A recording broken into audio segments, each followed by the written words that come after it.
এটি আমার মাকড়া বেগুন গাছ। এখানে দুটি টবে দুটি গাছ বসানো আছে। এই গাছে দ্বিতীয়বার আবার ফলন এসেছে। প্রথম ফলনে 7-8টি বেগুন পেয়েছিলাম। বেগুনগুলি আকারে বেশ বড় হয়, আর মাকড়া বেগুন খেতে বেশ ভালো লাগে। দুটি বেগুনেই আমার একটি সবজি হয়ে যায়। এই বেগুনগুলো বড় হবে, এটি হারভেস্ট উপযোগী হয়ে উঠেছে। এছাড়া বর্ষায় আমার ছাদে আর কি কি সবজি আছে দেখাই।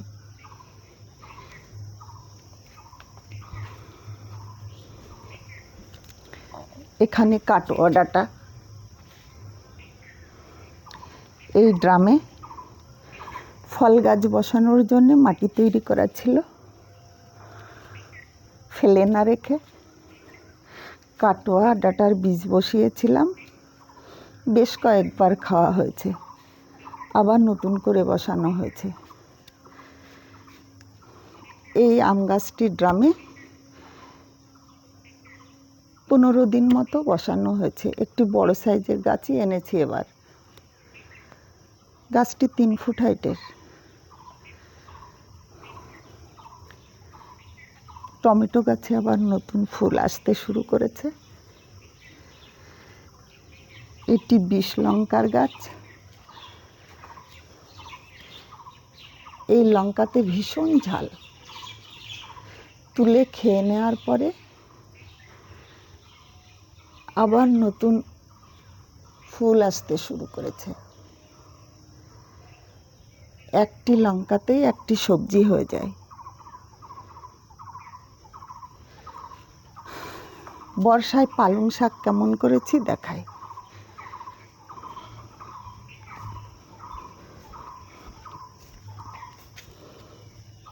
আমি সারা বছর মাটির টবে পালং শাক করে থাকি।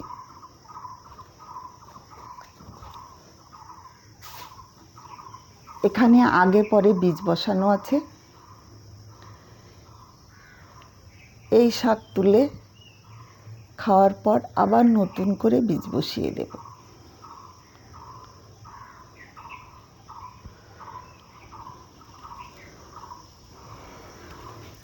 অন্য সাইডে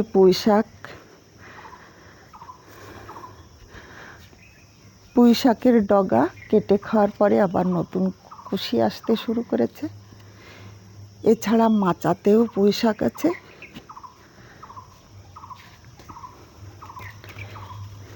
এখানে ড্রামে কাটোয়া ডাঁটা। শাক খাওয়ার পরে দুটি চারা ড্রামের সাইডে রেখে দিয়েছিলাম ডাঁটা খাওয়ার জন্য। এই ড্রামে 7-8 মাস আগে থেকে ফল গাছ বসানোর জন্য মাটি করে রাখা হয়েছিল। এই ডালিম গাছটি 10 ইঞ্চির পাত্র থেকে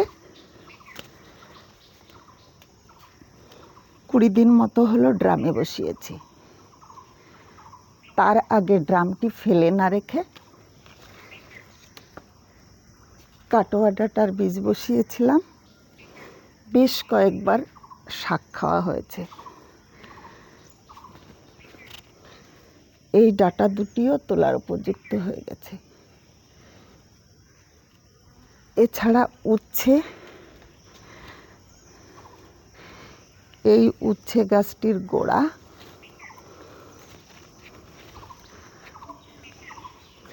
পুঁই শাকের টবে আছে। এই পুঁই শাকগুলির ডগা কেটে খাওয়া হয়েছে, আবার নতুন করে ডগা ছাড়ছে।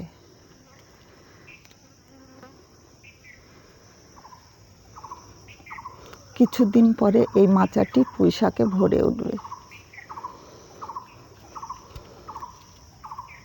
এই উচ্ছেটি তোলার উপযুক্ত হয়ে উঠেছে।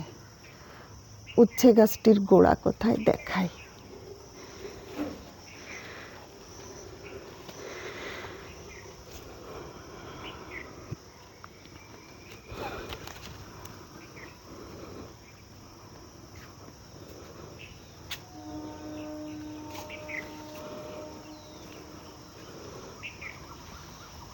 এই যে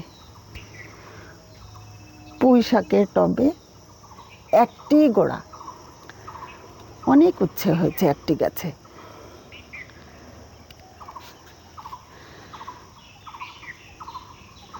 এখানে দুটি, আবার কচি উচ্ছে এখানে।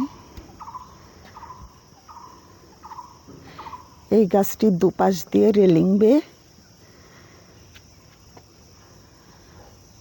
চলেছে।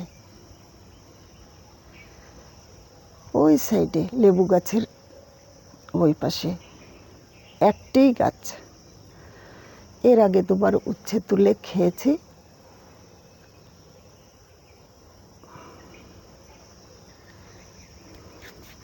একটি বীজই বসিয়েছিলাম পুঁই শাকের টবে।